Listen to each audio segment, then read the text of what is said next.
I'm Tara McGovern, Detective Superintendent in the Met Police. I have breast cancer. I found out in January this year. When I found the lump, I went straight to the doctors. The surgeon was really surprised I found it. I'm totally treatable. The treatment means that minimal surgery because I've really responded well because it's been found so early. The point of the Change and Check campaign is to remind men and women across the organisation to check on a regular basis your body, and if you find something you don't, it's alien to you or you don't like the feel of, then get yourself to the GP straight away.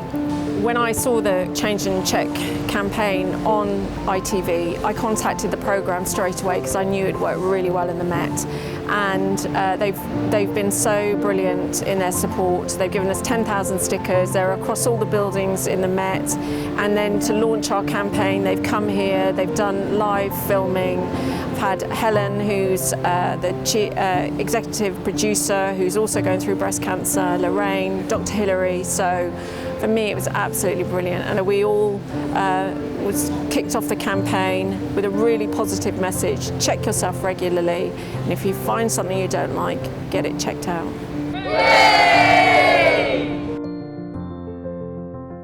Good morning. I'm sorry that's so Met-centric, but that was the launch of the campaign in the Met, obviously. I want you to think about New Year's Eve just gone.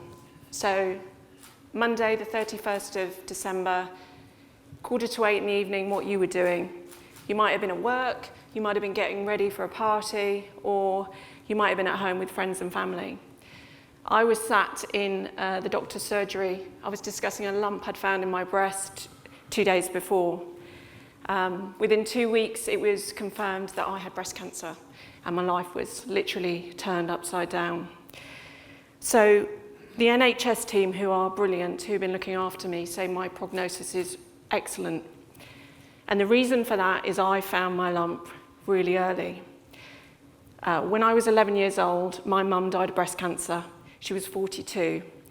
I don't have any hereditary gene or anything that would predispose me to getting breast cancer.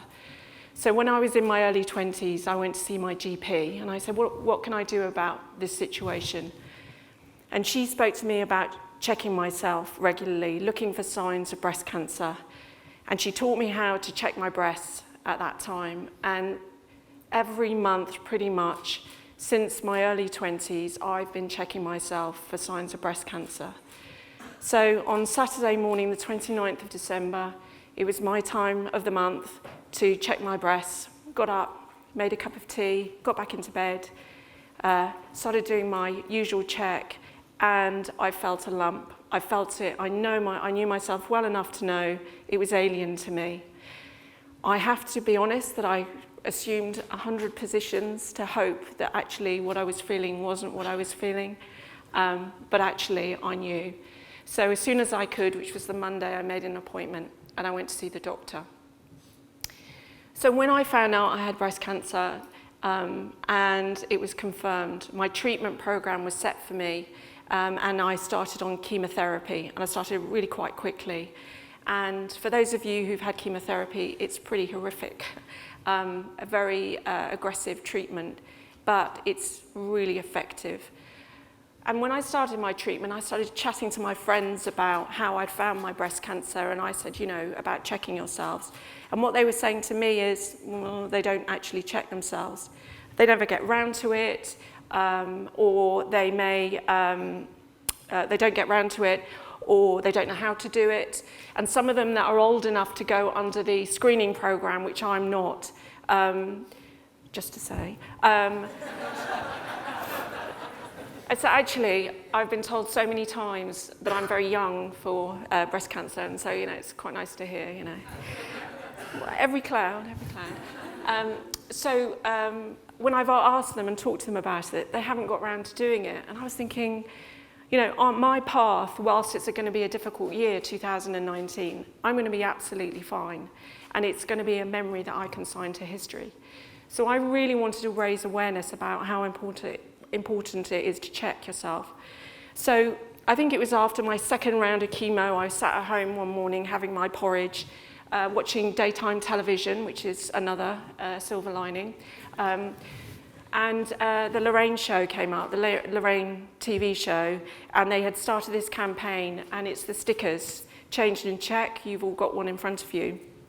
And they were putting these up in shops so that when women are changing to try on clothes, they're reminded that they should check their breasts for signs of breast cancer.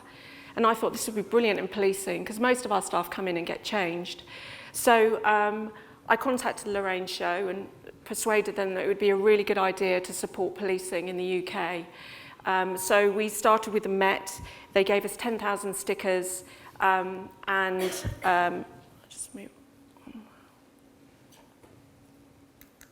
They gave us 10,000 stickers. We put them up in the buildings, as the video said.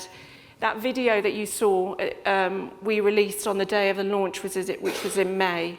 I've looked totally spaced out because I was mid-chemo, so I was feeling pretty ropey. They just had to I was sat down and then they just prompt me up and I'd be like, and then I'd sit down again. But it was a really good, really brilliant. They supported us, they came and filmed. And we maintain contact because they're really interested in this being pushed out nationally and probably coming to visit a force somewhere else in the country, which I'll talk about in a minute. So the campaign kicked off and I wrote a regular blog that features on our intranet site. We've got lots of information about how to check yourself, also lots of information about how to support people with breast cancer. The checking is not just for women. There's 55,000 cases of breast cancer a year newly diagnosed in women and about 500 cases in men. So we have something about men checking themselves. But the real thing about what happened in the Met, and our staff, as we all know, sometimes are desensitised, and you know, the busy lives and it's white noise on the intranet and you never get around to reading it. But they really connected, and I got hundreds of messages, either on the blog or emails, from men talking about the conversations they'd had at home with their partners or their mums or their sisters or their daughters, and also from women who had experienced finding something and realising that it wasn't right and taking themselves to the doctors.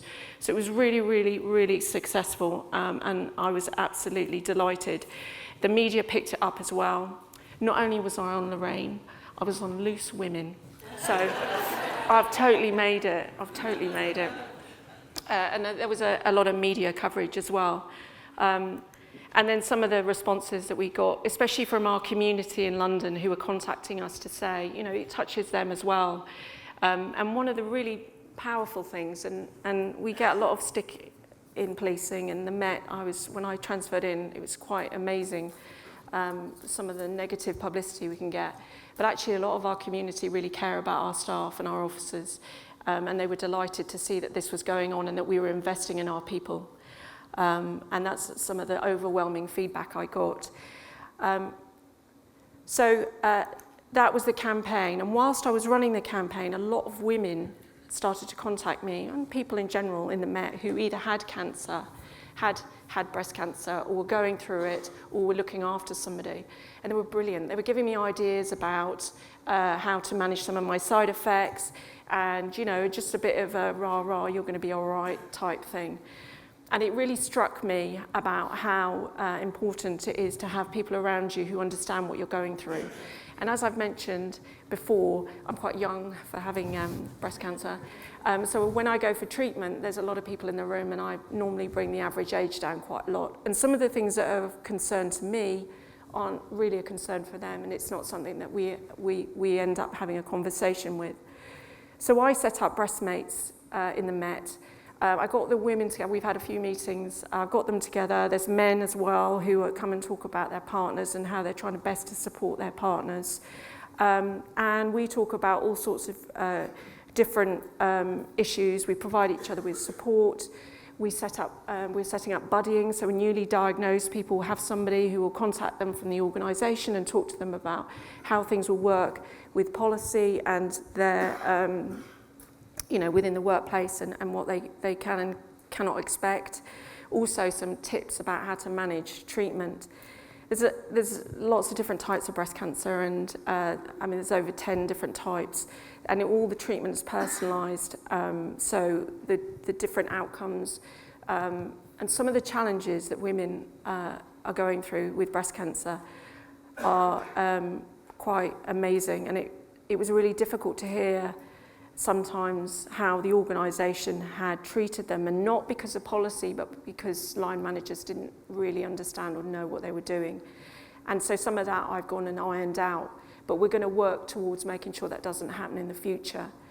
But some of these women, you know, they are actually young, and you know, they're struggling with issues of fertility because of the treatment. They've got young kids. Some of them have had to have radical surgery, reconstruction. It's really challenging times for them, and it's about providing them with some support, because ultimately what they all want to do is get back to normal and come back to work. That's what they want to do, and they just want some support around that.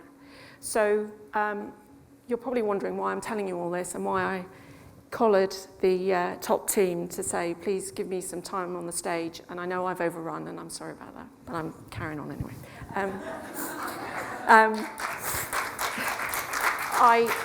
And you're probably wondering why I'm telling you all this.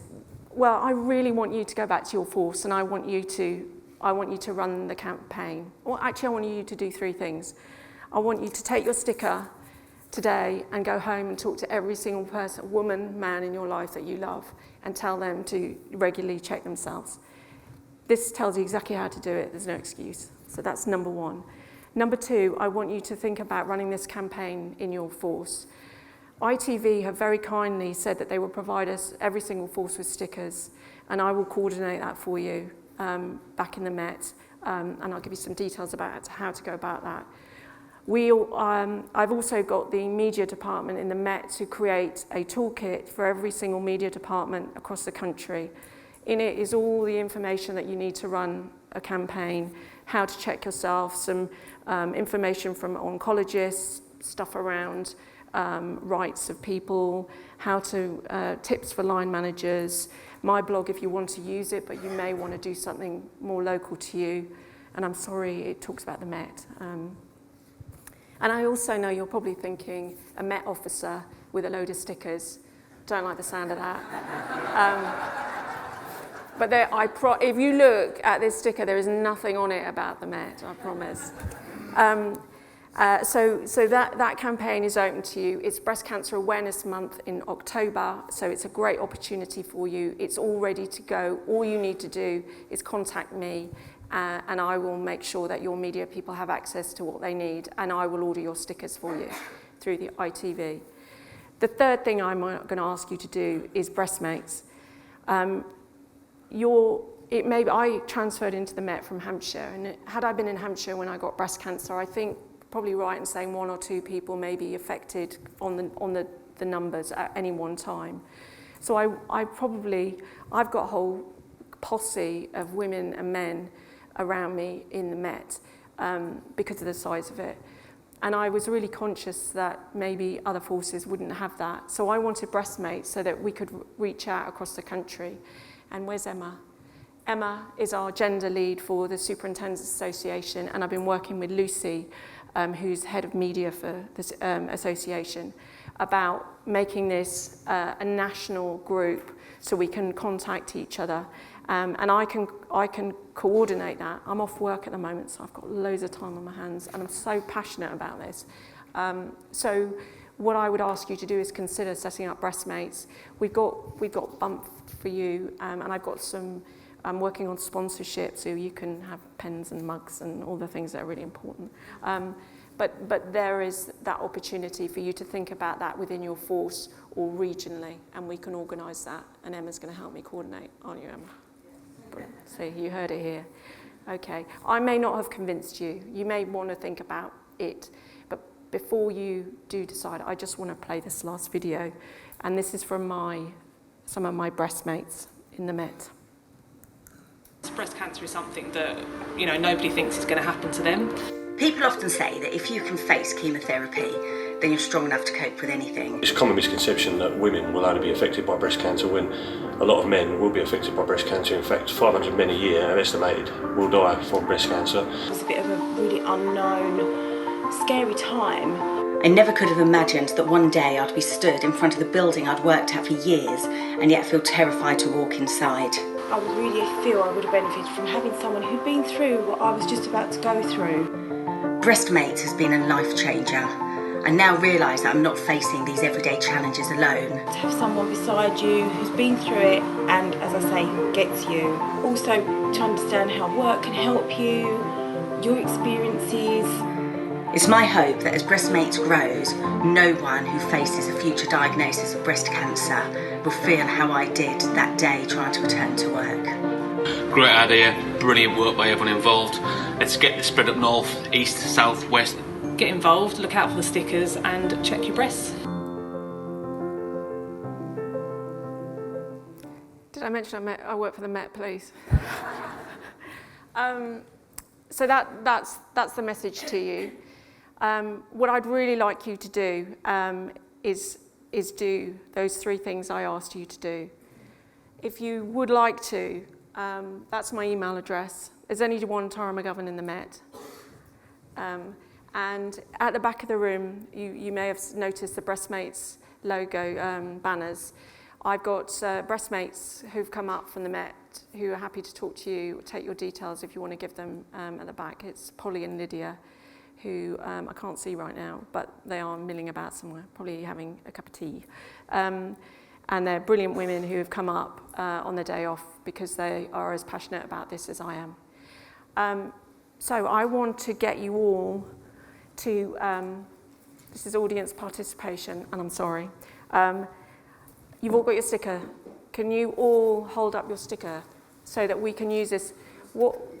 This may well end up being used on the Lorraine TV show because they're really interested. So best side forward, and do you want to direct as the... Can you just dip these lights? That's brilliant, yeah, thanks. I've just got to do a test because the lighting's a bit dubious.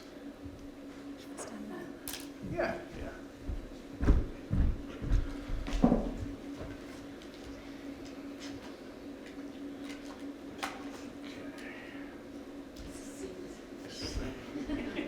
Don't put me under too much pressure. That's great, just hold them there.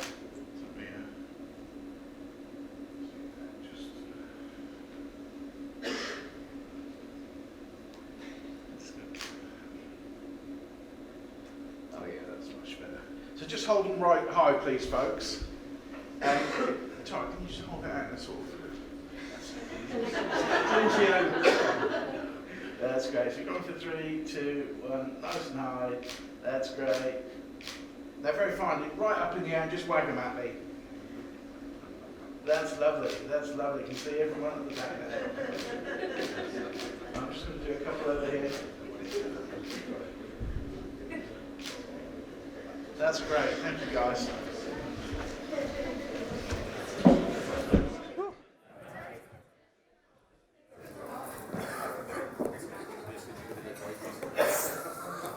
Right, that's it from me. Thank you very much for listening. Thank you to the team for giving me some airspace on this. By the way, I'm in mid-treatment, so but I'm going to be absolutely fine. So because I found it early, so go and change and check and save people's lives. Thank you.